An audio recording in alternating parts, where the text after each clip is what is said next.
I feel you. I know. Weather like this, like I was laying there in bed, and I was just like, man, I don't want to get up. About 7 o'clock, I decided I had to.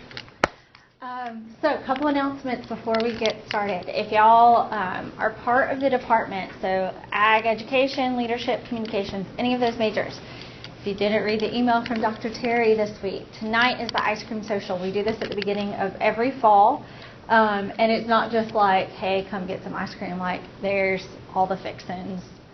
Have as much as you want. And so it's an opportunity just for y'all to see people that you hadn't seen over the summer.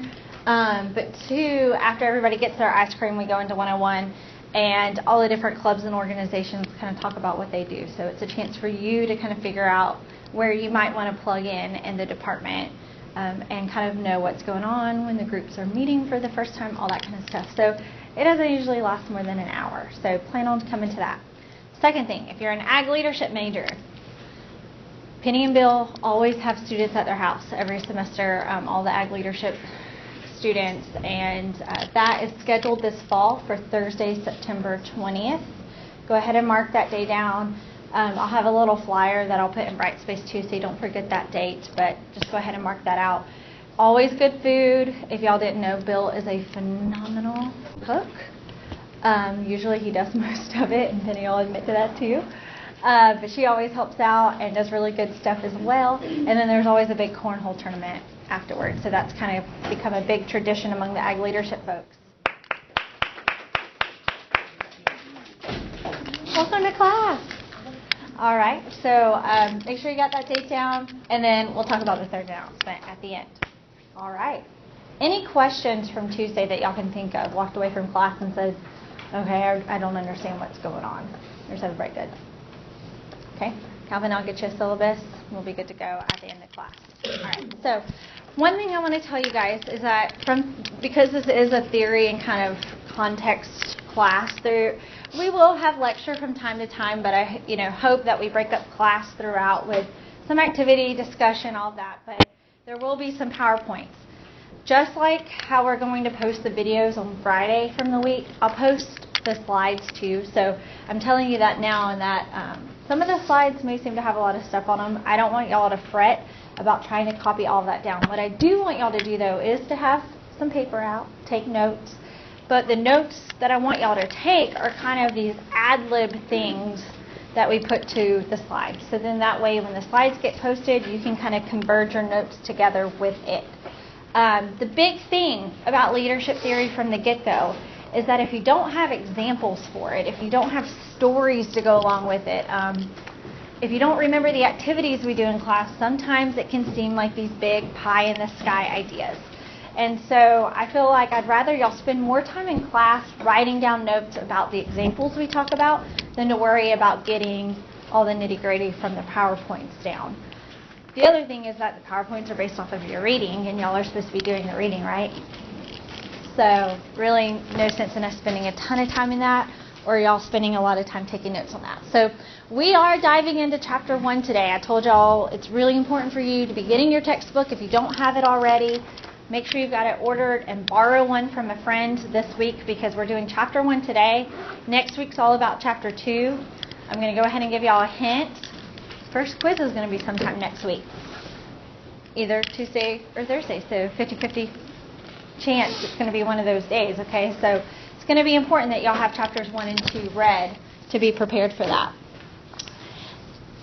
And remember now, it's going to slide on that, but not on here. So Chapter 1 really is overview of leadership. And we spent Tuesday just really kind of talking about how leadership can be defined in so many ways, right? What were some of the things that y'all remember from Tuesday with those leadership definitions that we went through?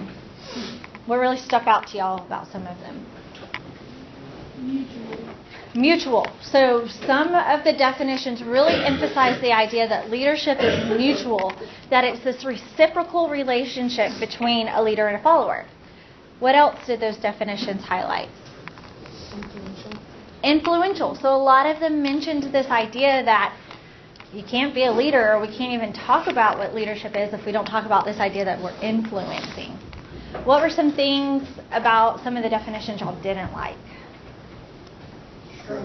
Struggle. Oh, that word struggle, right? You struggled with it. Subordinate. So some of them just felt cold. They seemed more management-based, right? Not feel good. They didn't seem relationship-based. Anything else you kind of remember about those definitions? That kind of encompassed a lot of it. One thing I remember, y'all really pointed out, and in a lot of your own definitions that y'all discussed, this idea of growth and development. You felt like leadership was about growing and developing a group of people. And I thought that was pretty cool that y'all pulled that out. The other thing that Chapter 1 really kind of talks about is this idea of what leadership actually is. And so we're going to kind of focus on that a little bit today. And so the three big things, there may be some slides that we kind of jump past because, like I said, I don't want to spend a lot of time on stuff that y'all should be reading. I want to really hit the high points. And to me, the high points for today are that I want y'all, one, to kind of understand the big picture of what this semester is going to look like. And so we're going to kind of have just a quick timeline of like where leadership research started and where we're at now. Because I'm going to refer back to that a lot. I'm a linear thinker. How many of you guys, like, if you sit in a class and a professor is just jumping around, it's really hard for you to connect things? Okay, that's me. Like, I'm an outline person. I need to see that there's structure. I need to fit the pieces together. And in this class, I'll be honest, we can go from theory to theory to theory, and it may seem like we're just jumping around. But to see this timeline at the beginning and then refer back to it, I hope is going to help y'all kind of understand how all the pieces fit together. Second thing we're going to do, we're going to look at what Morehouse's definition of leadership is, because that really sets the stage for the whole semester and gives us the context that we're going to look at. Third thing today is within that definition of leadership, we're going to talk about that influence piece. All right, that's going to be really important for today. So, leadership defined. Kind of looking at those definitions of leadership and this timeline. When people, believe this or not, like, we know leaders have been around forever, right? Who's the oldest leader you can think of that we talk about sometimes? Who's an old leader? Julius Caesar. When was he around? Who is Julius Caesar? Roman Empire. Okay. Who was a leader before Julius Caesar? Can anyone think of a leader older than Julius Caesar that we talk about in history? Jesus. Okay. Yeah. Who else? Anybody before Jesus? I can think of a lot of people from the Bible, right? Or, any different religion oftentimes are older than that. But leaders have been around a lot. They've written a lot of stuff. But the actual study of leadership didn't really start till the 1900s. Why do y'all think, what about 1900 would make you think that all of a sudden people cared to figure out what makes people good leaders? What was going on? Huh? The Industrial Revolution was right around then, and so you had people more centralized, and you had more management positions coming into focus. Absolutely. Like, the world totally changed, right, with the Industrial Revolution. And so all of a sudden you had these factories. You had people working, and how do you get them to work well and enjoy what they do and lead them well? So that's really when it started. And honestly, a lot of what we study in leadership and leadership theory is based in psychology. So it's cool for y'all to know that. How many of y'all have taken a psychology course already in college? That's awesome, because you may actually find that a lot of the stuff we talk about in leadership theory pulls pieces from psychology. But really, that first thing that they started looking at with leadership theory was this idea of centralization and power. So as we get people working together, how do we get them to do what we want, right? And what makes someone a good leader, and what makes people want to do what they say? How do they get that power? We started really studying this because there were, and I'm not being sexist as a woman saying this, but it's true, and the book says it. There were a lot of men leading, right? And so it was this idea, what we kind of refer to now as the great man theory. That's one of the very first theories of leadership was what makes someone a great man? Why do you think we call it a great man theory? Who were most of our leaders? Great men. So we would look at our presidents, right? We would look at other political leaders. We would look at business owners. How did they get to that point? What do y'all think the main idea, though, at that time, the great man theory? Do you think a lot of people thought you were born a leader, or could you be made into a leader? What was probably the predominant thought? Born. Why? Huh? If you were born wealthy, you're probably a leader. Born wealthy, probably a leader. So, mommy and daddy did a good job, and maybe they were good leaders, and now I'm born into it, so, like the lights are just shining around you, right? Automatic. Why else do you think people probably predominantly thought people were born leaders at the time? It's the way England ran, yeah. So, okay, I'm a total nerd. Y'all are going to learn this about me, but it's really cool that, we're in a leadership class, and then all of a sudden history matters, right? It's cool. It's one of the reasons why in college you take a history class is because you realize history affects everything, right? What went on. So, yeah, in 1900, how long had we been a country? 200 years. Yeah, officially country, just a little over 100, kind of been colonized for a couple.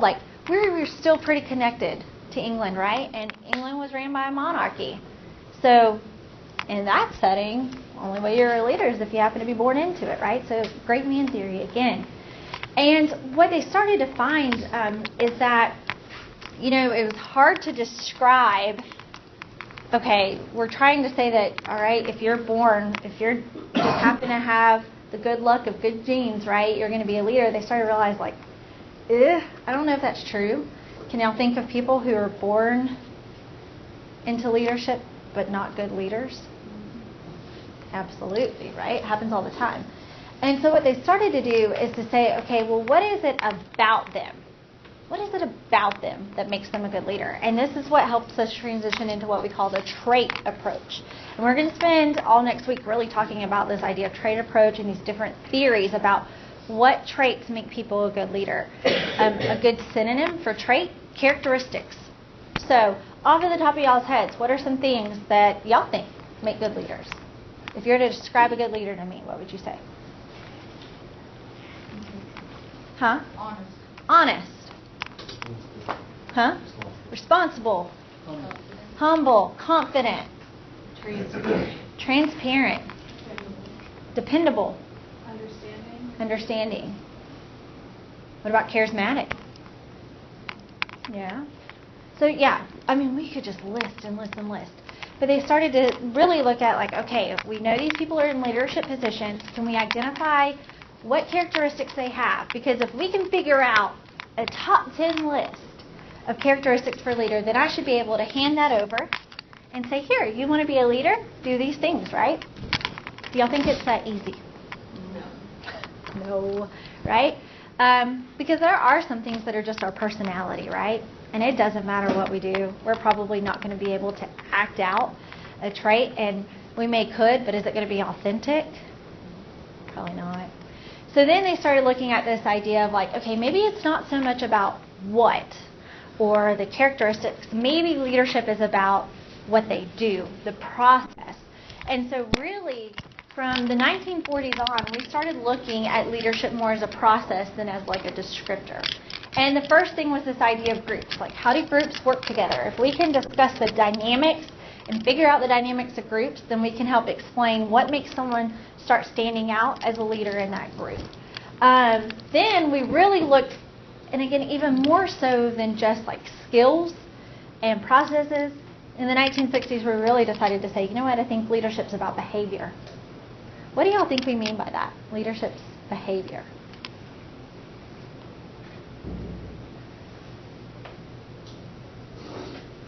It's not something you should just do in your work life. If you're naturally a leader, not just born a leader, if you have those characteristics and those personality traits, you're going to be a leader throughout your whole life, whether it's at home or in your friend group. Absolutely. Absolutely. So it's kind of like, too, just this idea of relationship, this interaction between people and followers. But also, I would say that relationship or interaction between followers and leaders as well. And so really, a lot of emphasis shifted to that. And so y'all see, we've gone from this idea of leaders are born that way and it's just who they are. And then we went to trait theory, which was, well, not all leaders are born that way, but there's got to be something about them, so it must be what they are, characteristics.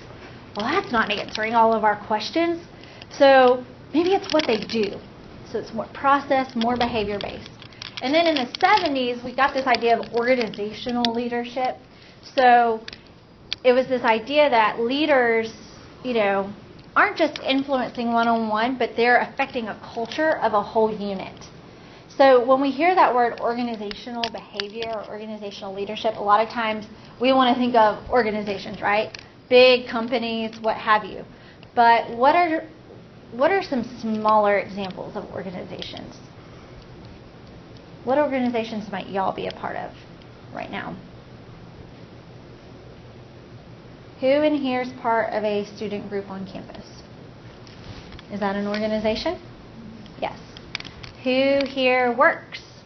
Has a job? Is your workplace an organization? Yes. Who here is part of a family? Is that an organization? Yes. So kind of think in your mind when we get to that point that definition of organization is a little bit different than what we would assume it is. So then in the 80s, even more explosion of research. History buffs. What went on in the 70s and 80s that make y'all think all of a sudden people care even more about studying leadership? Ending of the Cold War. What else? Huh? Yes, Watergate. Yeah. So we have again, kind of going back to this, the great man theory, right? Like, people are born and we look at our political leaders and what happened? What's Watergate? Scandal. Yeah. What else? Who can kind of tell a one-sentence description of what Watergate? What happened? What was keeping Forrest Gump up at night? What was keeping Forrest Gump at night? Okay. Yeah. But no, essentially, we impeached one of our first presidents, right? Kind of. Yeah. But, it was a scandal. Our president was involved in a scandal, and everyone's like, this is supposed to be the top of the top, right? This is who we should all look to for leadership, but, man, we're really missing the boat here. So, again, we actually saw we'll see in leadership theory, almost a turn back a little bit to traits of, okay, maybe the traits that we thought made people a leader aren't.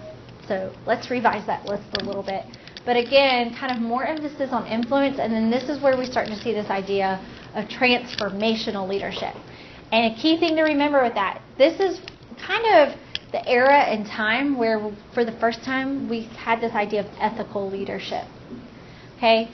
Beforehand, we were looking at traits, we're looking at behaviors, processes, but we really weren't so concerned about the outcome, right? Because we're just focusing on who's the leader and how did they get there. But now we're starting to realize, no, the outcome of what this leader's doing and the influence they have is just, if not more important, than actually who the person is, right? So transformational leadership is really where this kind of started to come into play. And then now, here we are in the 21st century, and we're still stuck on this idea of process of leadership. Let's describe what this phenomenon is. We realize people are involved in it. It's a process. There's behaviors happening. But with this ethical piece tied into it, we also have these areas of leadership that are still in the process of being studied. I mentioned to y'all the reason why I wanted y'all to get this new edition of the textbook is because we have new chapters in it. Some of these things, followership. What do y'all think followership is? The people that follow you. Yeah, the people that follow you. There has been so much research done in the past 20 years of this idea of you know what? Screw the leaders, right? If the followers aren't doing what they're supposed to be doing, it doesn't matter how good you are as a leader, you're not going to lead a group, right? So maybe we need to be studying this phenomenon of what it's like to be a follower. How does that influence someone's ability to be an effective leader or not? Followership's huge. That's something we're going to talk to. Adaptive leadership. Again, we're going to talk on that. Another one, and this is a key core value of our Ag leadership program here, and it's kind of woven into all of our classes, is this idea of authentic leadership. Jace, what's authentic leadership to you? Natural born leadership. Natural born leadership. Is more of a characteristic than a duty.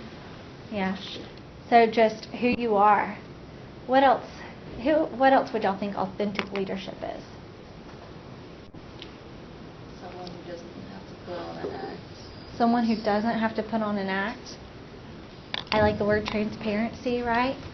Like, do you think that when y'all are looking to someone to look up to, do you want them to be perfect? What do you want? Genuine, right? So we've kind of realized through research that just because people might be a mess doesn't mean they're not going to be a good leader. That actually that messiness may make them more credible. It's kind of cool. So again, this is kind of where we're at with leadership. That's the big picture. So for you, if this were me, and again, I'm a linear person, I'm also a visual person, like it may be good for you this semester to get a big sheet of paper.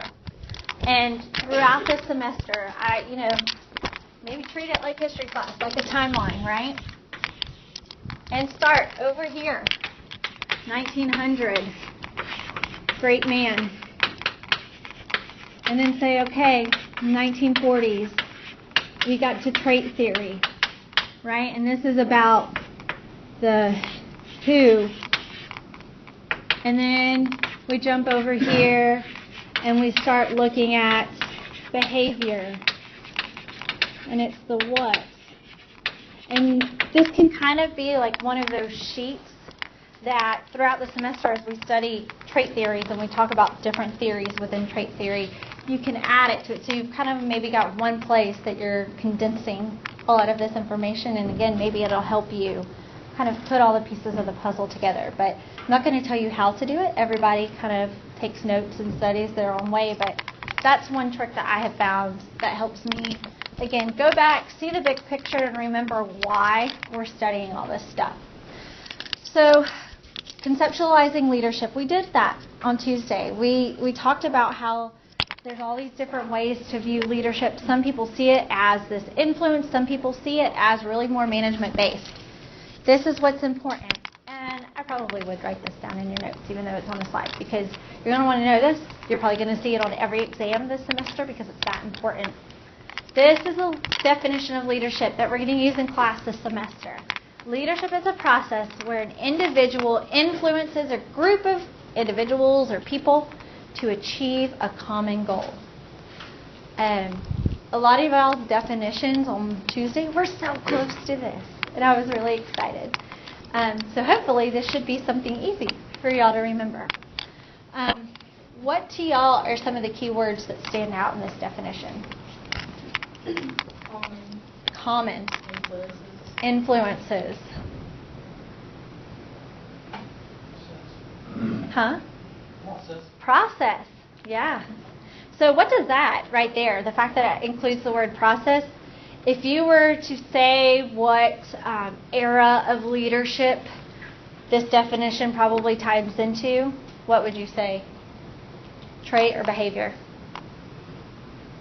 Behavior. Because behavior is more about the process.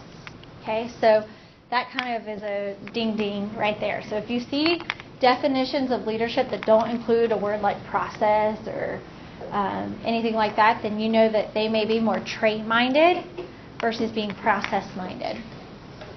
What's another word that stands out to y'all in this definition? I like how it says group of individuals. Group of It's individuals. not just a group, it's a group of individuals, so because everybody has their own strengths and weaknesses. Yeah.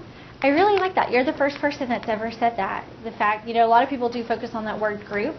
But yeah, you're part of a group, but everyone's still maintaining their individualism. So you still have a little bit of autonomy. I think it also shows respect for people as individuals and what they bring to a group.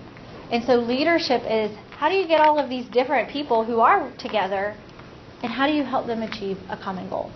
What we're going to focus on today is this idea of influencing, because that's where leadership theory started, right, in 1900. Great man theory. How in the world do these people become leaders and have the ability all of a sudden to make people do what they want? Influence is a funny thing, right? How, if you were to define influence, give me a one-word definition for influence. What does that mean? Influence is what? Huh? Affecting. So I like that idea. There's cause and effect. Like whatever you're doing is having an effect on somebody else. Inspiration.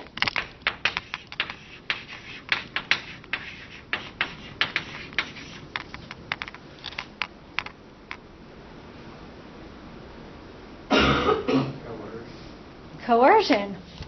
Definitely could be that. Can you explain a little bit more why you would say coercion? Just like convincing people. Yeah. So I'm going to go off of that. Coercion. Doesn't sound like a nice word, right? But in reality, if we are wanting to influence someone, what are we ultimately wanting to do? Coerce them. We're wanting them to do something, right? Change their behavior. Think like we think. Do what we say, right? So, we have to be real. Like, we always kind of want to take these like super positive spins on things, which is awesome. But if we really just get to like, all right, let's not be positive, let's be negative. Let's just say what it is. Throw it on the table. Influence often is all about power. Getting people to do what you want.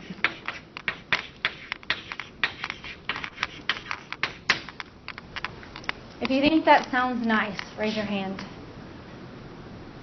Nobody. But let's be non-biased about this. Let's plug this in here. Leadership is a process whereby an individual has power with a group of individuals to achieve a common goal.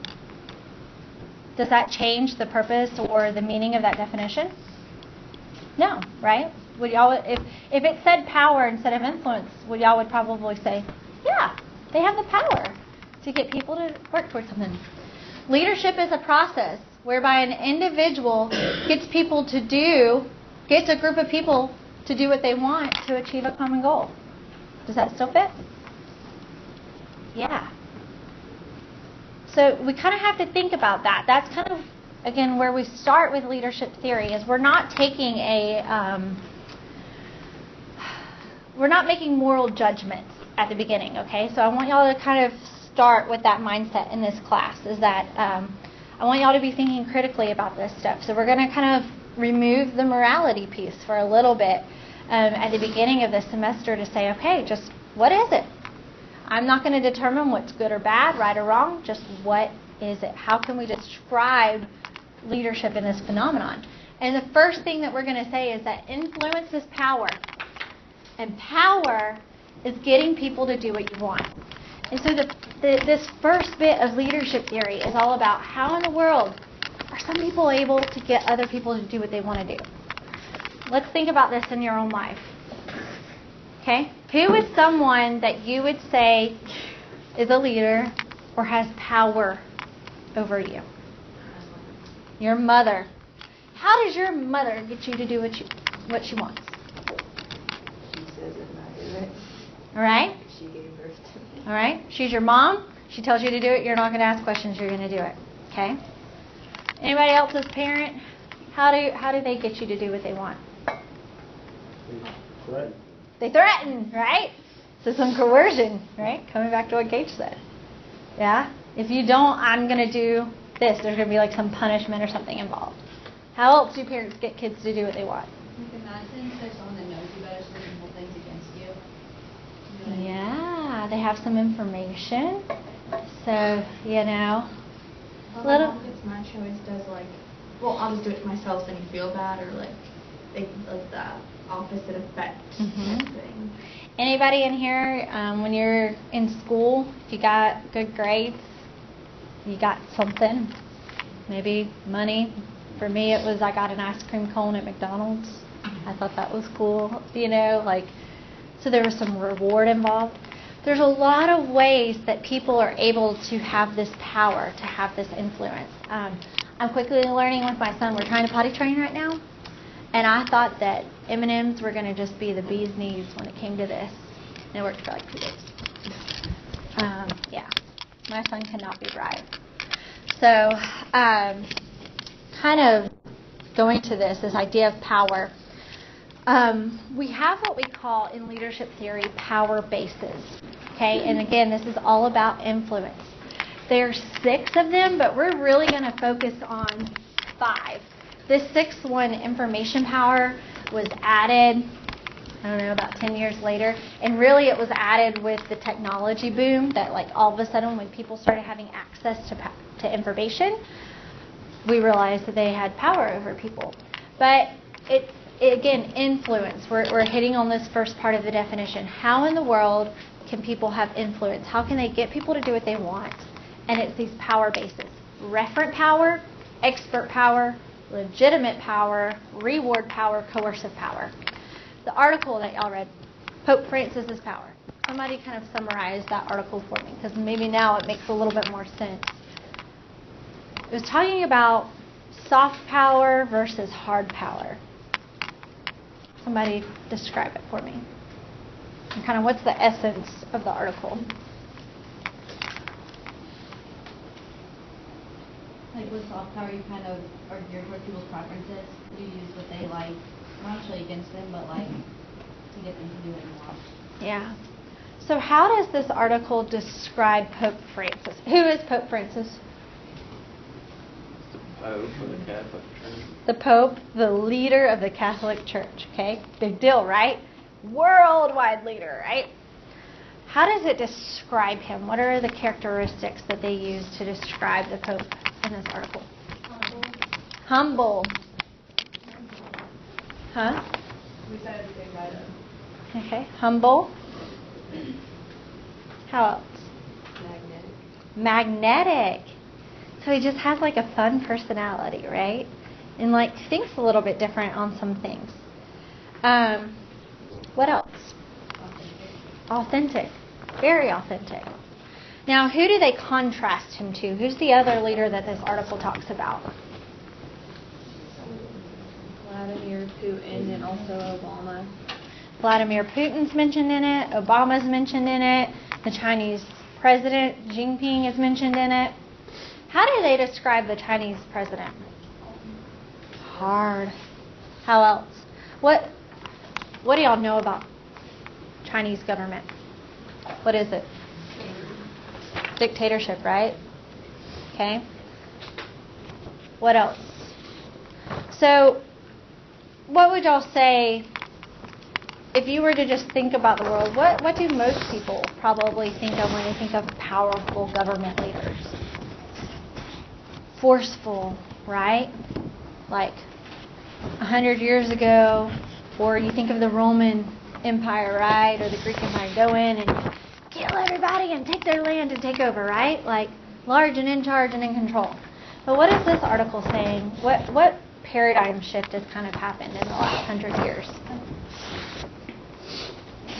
What makes someone a more respected leader these days?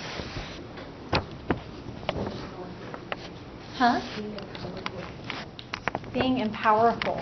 So it's not so much, I love that, not so much about having power, it's being empowering. And so what are those traits? What are those characteristics that make people empowering, not powerful? Okay? And so this is just a good article. If y'all didn't get to finish reading it, I would really encourage you to. Because one of the things that they talk about is that when you talk to people around the world, most people know who Pope Francis is. And they respect him. And it's because he has this power that isn't forceful, but it's empowering. And it's a soft power. A lot of y'all are juniors, seniors, on your way to being a junior, and y'all hear, as y'all are getting ready to go into the workforce, you hear this idea that, sure, you need to know your discipline, you need to, know specifics, but you need these soft skills or career skills. Some of those things are communicating, working as a team, right? Are those easy or soft things to learn? No, they're actually the hard things, right? And that's kind of what this article is saying, is that what people think of Pope Francis's power as is they'll say, well, that's soft power. He's humble. He's gentle. He's kind. But in reality, not everybody can be those things, right? If we were, the world would be a much better place, right? And so again, our paradigm shift of what power is kind of changing. And so we're going to talk a little bit about what these 5 power bases are. And so what I would like for y'all to do in these notes is, as we go through each one, don't worry about the definition. I want you to write down examples as you think of them for yourself. So I can give y'all examples all day long, but it's going to help you remember if you can come up with your own examples. So the first type of power is this idea of referent power. These are leaders who you respect. Like you do. Again, going back to what power is. Power is getting people to do what you want. So people with referent power are able to get people to do what they want because people respect them. Who is someone that you respect? That you would say, yep, I have referent power for them. They could ask me to lick their toes and I would do it because I respect them. Grandparents! Oh man, if my Nana asked me to do anything, I'm bending over backwards. Maybe not licking her toes, but we'll bend over backwards, right? Referent power, it's respect. How is that established? How do people establish referent power?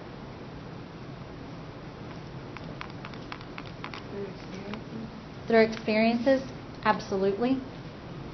So maybe what you observe them do could be part of it, but it could also be the relationship that you have with them and those experiences you have. So grandparents are a phenomenal example of referent power. What's another good example of referent power? Who would be someone that y'all think of? Sometimes it loses its way. Who else would you say has referent power over you?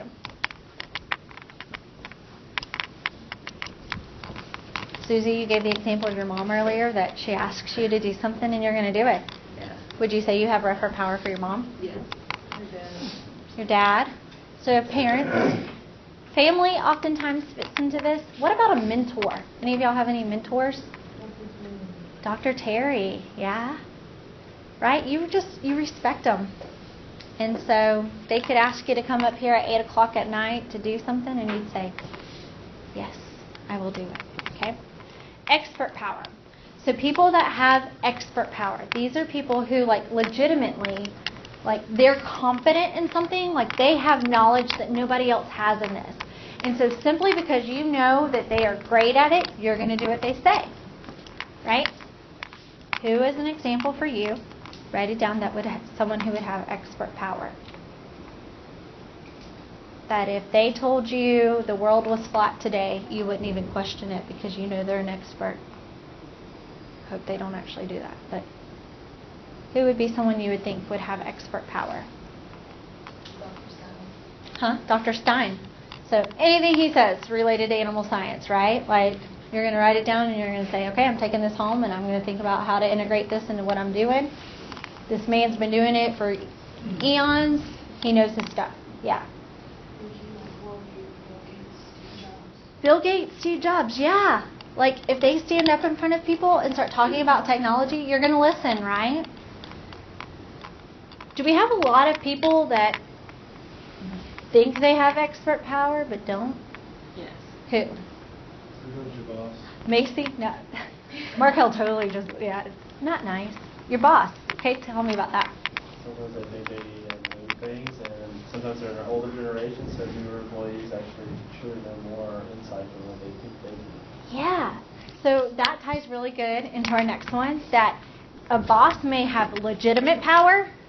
Does that mean they have expert power? No. And I got a great example of that. And Cammie Grace knows exactly what I'm talking about. Legitimate power.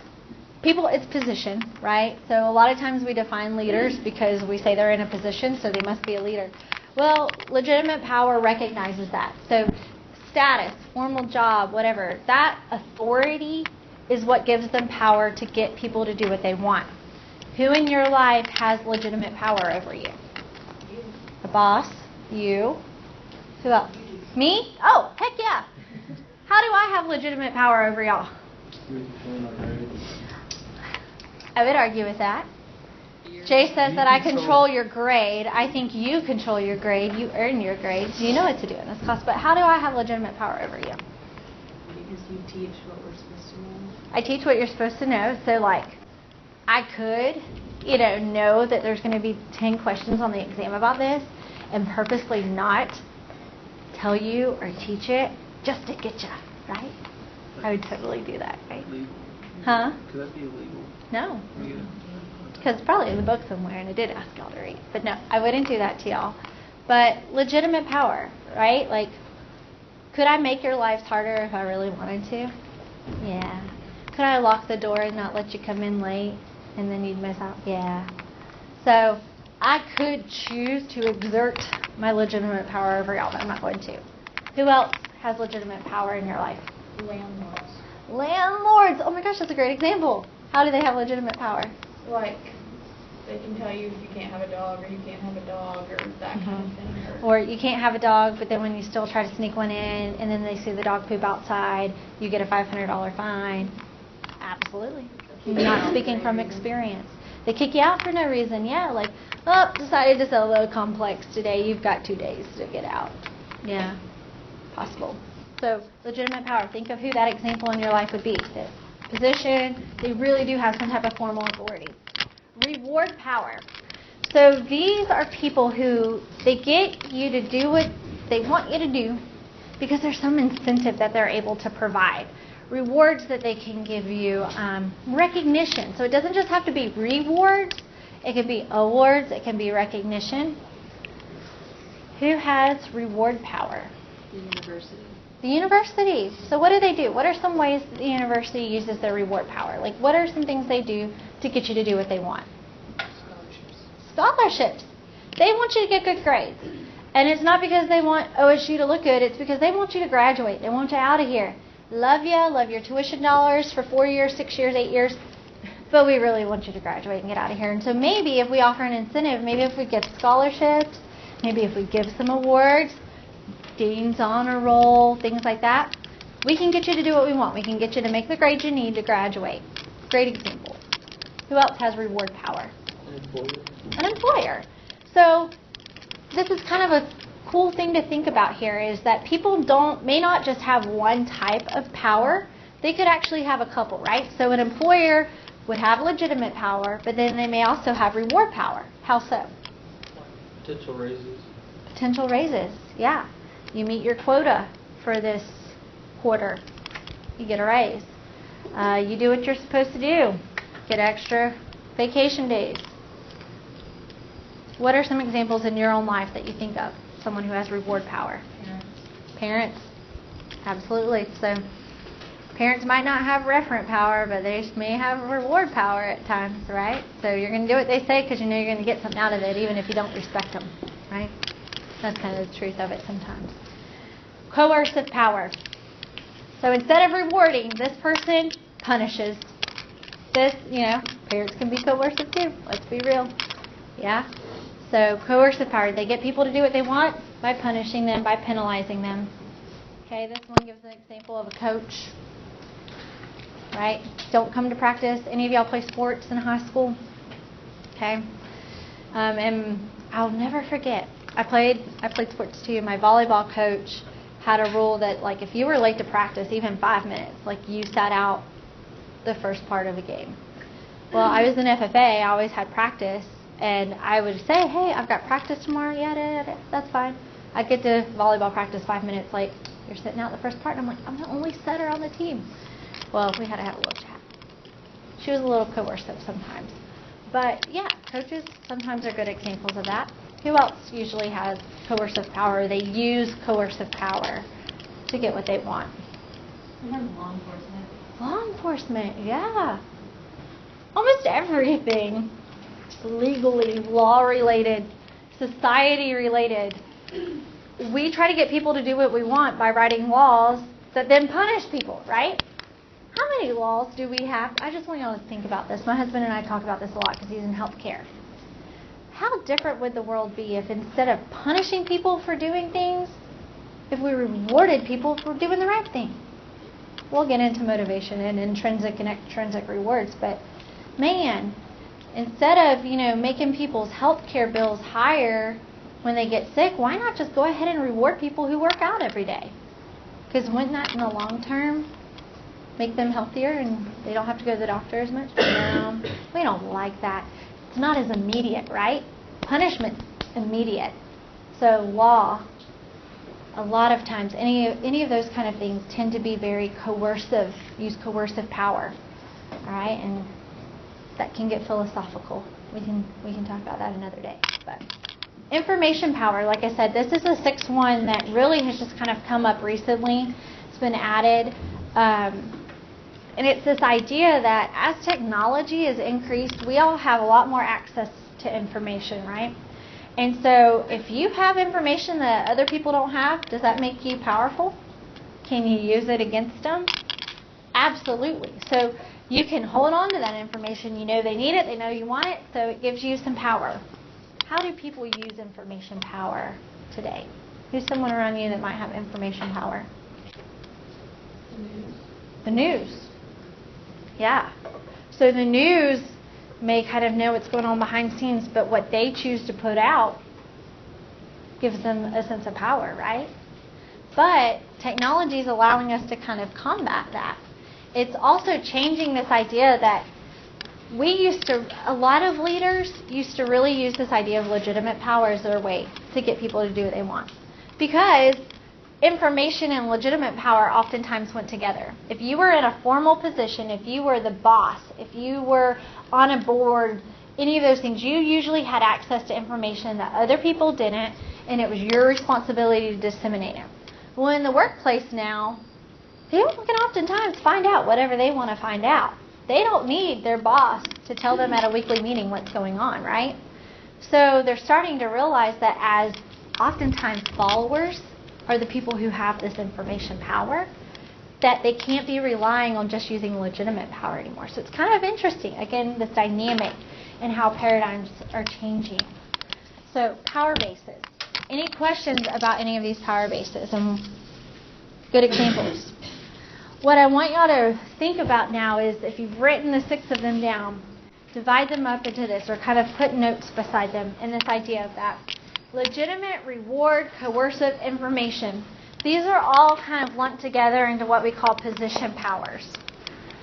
All right, so oftentimes when people are able to have this type of influence and are able to get other people to do what they want because of these things, it's often because of a position. Legitimate's going to be a formal position, but think back to your examples. Those people that had reward, coercive power over you, referent power, were they still in some type of position to you? Did they have a title that could go by their name? Mom, grandma, brother, aunt, advisor, teacher, right? So their position. Referent and expert. Those, even though experts could still maybe have a title or a position, those are considered personal power bases.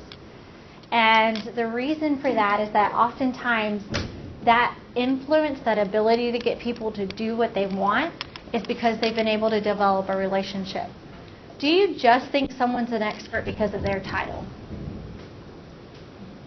What makes a person credible to you as an expert? You get to know them. You get to find out, well, what is it that they really know, right? So there is a relationship aspect to it. Which do y'all think is more effective? If you're wanting to influence people, if you're wanting to have power and get people to do what you want, which is probably going to be more effective? Personal, okay? So, important thing to know here. There's 3 reactions that people can have to power. If you're a leader, and it doesn't matter which of these power bases you're in, but if you're a leader, and you use one of these power bases, followers can either be committed, they can either comply with what you say, or they can resist you. How would y'all describe commitment? How would you know that your influence is working and people are committed to you? Someone who's loyal, it's like your second-hand man kind of thing. Mm-hmm. Absolutely. Loyal. They're doing what you say, right? And would you even venture to say they're probably going above what you want them to do? It's that empowerment piece, right? Like they feel empowered, so they are committed. They see the vision, they're going with it. Compliance. What's compliance? Doing what you want them to do, what you ask them. They're doing it. So your power's working, right? They're doing what you asked them to do, but not much. Huh? They might do what they want to do, but they'll keep doing it. Yeah. I mean, it's like that person you work with that you're just like, I mean, you're kind of doing what you ask, but not really, but I don't have grounds to get rid of you or be too mad at you because, I mean, you're at least doing what I say, but I really don't like how you're doing it. You know, it's kind of that gray area, right? And then what's resistance? Not doing it at all. Okay. So let's think through these power bases. If someone tell me who was the person that you wrote down that has expert power in your life. Someone give me an example. Professor. So professor has expert power. What type of reaction is expert power from a professor often going to result in? I say compliance. Compliance. Think about your classes, right? Most of you look at the syllabus and you comply-ish with what the syllabus says. What would it take for that professor to make you have commitment to their class? Personal relationship. A personal relationship. So some referent power, perhaps. Absolutely. Okay. What about a professor makes you have resistance to them as a leader?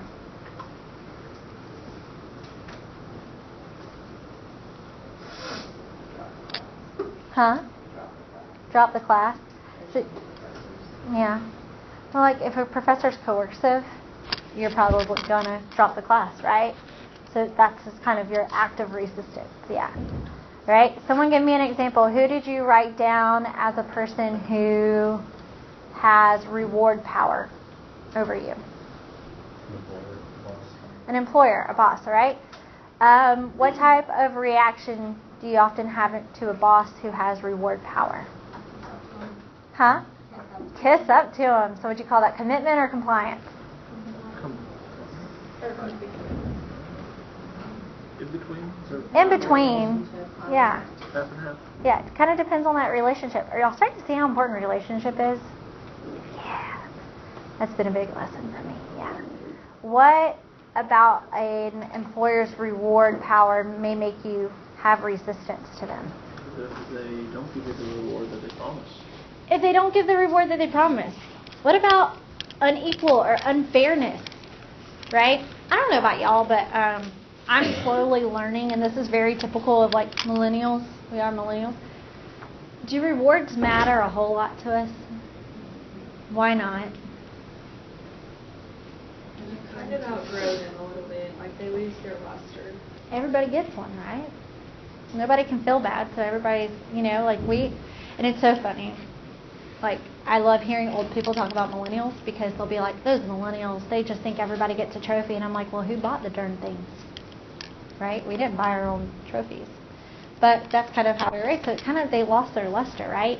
And so I would even say for me, people that have reward power over me, I'm often just compliant. Like, that's often my reaction because it just doesn't mean as much to me as other things would. So that's something to kind of think about as you are reading and learning about these power bases. Think through, like, what would reactions look like to this type of power base?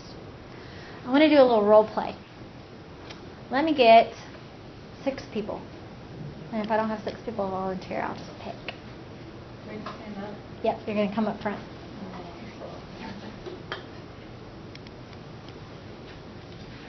Okay, got 1,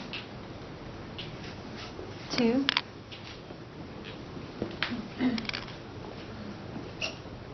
3, 4. Calvin, you're going to be 5, 6. Small foot. All right?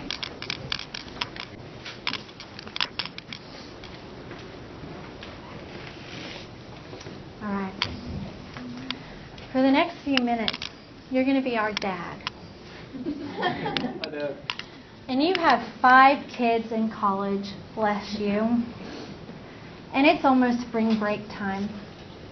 And they really, really, really, really, really, really, really want to go to Mexico with their friends, even though they're kind of on academic suspension or like on the verge of it. Like, they really think that if they could just get away and go to Mexico with their friends for spring break, it's going to cost them $1,000, but they'll pay it back when they get back and start working. They promise that they'll get a job. They really want to go. So they're going to try to convince you that they can go to on spring break. So I want y'all to think, one at a time. Y'all are going to come up to your dad. How are y'all going to get your dad to agree to let you go on spring break? Who wants to go first? Dad, I just want to say how much I enjoy meeting your son. And I hope it's my senior year. I'm about to finish up. And I don't know if you got that email I sent you, but I am on academic probation. Or it's a little sketchy. My professor isn't giving me all the answers. Always the professor's fault. And I know you never got the chance to go on that big spring break trip you wanted to with Mom back in the day. But I was hoping that you could give me the opportunity to experience something. And I'll send you pictures. I'll bring back souvenirs. I mean, I know how much you like tequila, so I'll get you a bottle. Don't worry. It's the good stuff, too. So I want you to think about it. Get back to me. And I know if you say no, I get that makes sense. I don't always deserved it, but I know you've always done the best by me. So just let me know. Get back to me. Love you, Dad. Okay. Think about your answer. Who's up next? Y'all didn't know you were taking persuasion class, too. I feel like I'm really just teaching y'all how to manipulate, but it's okay. Hey, Dad. So I know my grades haven't been like the best, but come on, I'm young, and you know what they say, experiences are worth more than what you can learn in a book. And look at how much I can learn in Mexico. You can learn more from mistakes, and there's plenty of mistakes to be had down there. And I'm the youngest, so please. I'm the youngest.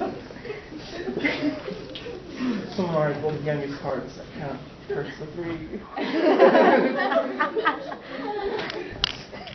Who's going to have middle child syndrome? Who's doing it?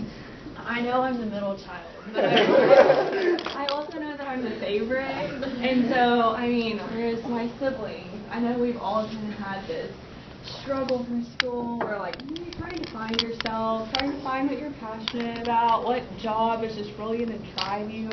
And so as I think about what I want to do with my life and where I want to go for it, I think I need some worldly experiences.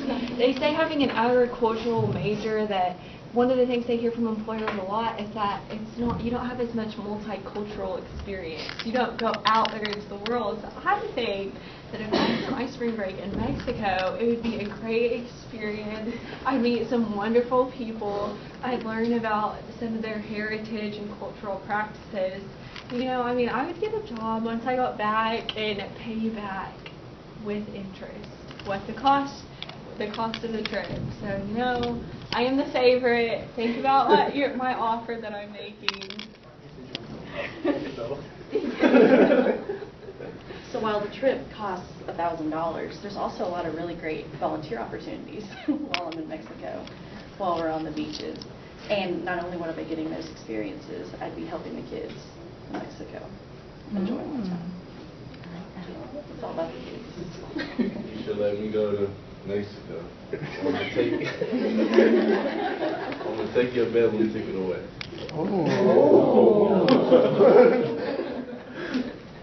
So, while Dad's still thinking, This is kind of a flip, right? Like we've been using parents as an example of having different power bases, right?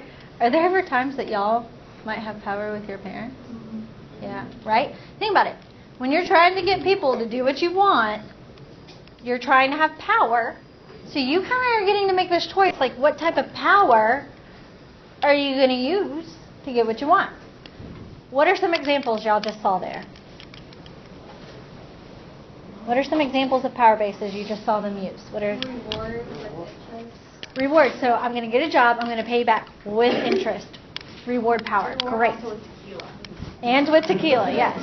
Expert by saying that it would help her find a job when she graduated. Yeah, so expert, like I've already looked into like what my career wants me to have in all of these experiences and stuff, so like this is going to help me. Absolutely. I know more about what I need to do than you do, Dad, so let me do what I need to do. What else? What are some other? Coercive, but I'm going to take that away. Yes. Yes. What else? There is some like referent power too, because if it's your kids, like, I mean, I know that parents have that effect on like kids, but I know the kids have that effect on parents. They just like twinkle their eye and. I know I'm your favorite. I know my grades aren't good, but I always do what you ask me to do. Right? Absolutely. So you're trying to pull on that respect that there may be. Anybody see any type of legitimate power? Maybe the youngest child. Yeah. So even like mentioning what your position in the family is, like you're using that position to try to get what you want. I'm the youngest child. Y'all never let me do what I want. Right? Or always. Like most oldest kids would say always, right? Any other examples? Now, Dad, which one convinced you the most that they should go on spring break? I don't know. The Bedlam ticket is pretty good, but I am also the baby of my family, so my older brothers say I do get what I want more often, so I don't know. It would probably be like, I think about it, my dad would probably use like the deal like, well, if you graduate, then maybe we'll think about it like next year. So, something like that. He starts pulling some of his reward power out. Okay. Something like that's what I see a lot. But Senior year, please. If you graduate, then yeah. I like it. But time after I graduate, I can get a job to pay you off. Maybe you pay for your own trip. So it looks like we're all still going to be thinking on our trip to Mexico. Let's give them guys a round of applause. Thank y'all for participating. So kind of cool to think about, though, because, again, like we always think about other people having power. Again, we're all leaders. We all are trying to influence people, too. And what I want you to kind of think on is that, like, y'all are going to start seeing these power bases everywhere. If you haven't already, you are going to see them. When you get into the workplace, you are going to see them exponentially. People... Especially people that I would often say that maybe have never had like formal leadership development or training, don't even recognize that that's the type of power that they're using. So I think the little nugget I would give you is that if you're with someone who uses coercive power to get what they want, don't just assume they're a bad person. They may not know that that's what they're doing. Y'all, a lot about leadership is this idea of self-awareness. And the more you can know about yourself, the more, this is why these theories are so cool, is because, again, you may think they're not applicable, but now that you know about power bases, what do you think y'all are going to do leaving here? The next time you want something, are you going to maybe think a little bit more about how you try to get it? Probably. And so, again, just don't always assume the worst about people. They just may not know. Someone may have all good intentions and may think that reward power is the best way to get people to do what they want. But they don't know the people they're working with, and they may actually be causing compliance rather than commitment to what they're doing. So just think about that. But it'd be really cool if y'all came back to class on Tuesday with some good examples of how y'all have seen power maybe among your friends. When y'all are figuring out what to do tomorrow night, How does that get decided? Who has the power in your group? Think about, kind of just start observing these things. It's really, really cool. But again, leadership doesn't stop there, because we realized that with power, influence and just looking at that power piece isn't enough. So the chapter kind of ends with this idea, and we talked about this a little bit Tuesday, of this idea of what is leadership, what is management. I really want y'all to read that and kind of hone in on that. You're going to see this on quizzes and exams. But what you've got to realize is that if we're just managers, we really just care about maintaining status quo. We use a lot of those position powers to get what we want, because we don't care about commitment, right? If we're managers and people are doing what we say, if they're complying, that's enough, because status quo. But as leaders, we don't want power, we want to empower, right? And so we care more about commitment. And so we want change and movement. So make sure you know these things that distinguish the difference between management and leadership. That kind of ends chapter 1. I want to show y'all before we leave. You do have your first homework that's due on Tuesday. And it's this Big 5 personality test. And so if you go into week 2, there's going to be a link here in Brightspace. And it's going to take you to the Big 5 project. And so we're going to start diving into chapter 2 on Tuesday, which is all about trait theory. And this idea of, well, if it's not just about power, if that doesn't just explain why people are good leaders, then what about them? What are the characteristics? And so you're going to take this really short, and I mean it looks long, but like literally it's going to take you 15 minutes to take. You're going to take this, fill in the information. It'll pop up your results. You need to make sure to either screenshot that and print it or print the results, but I need you to bring in a physical copy of what your results are. There's nowhere on Brightspace to upload it, so you need to be in class. You need to bring it in to turn it in, okay? That's your homework for Tuesday. Big 5 homework. Observe how power bases work in your life the next couple days. See you Tuesday.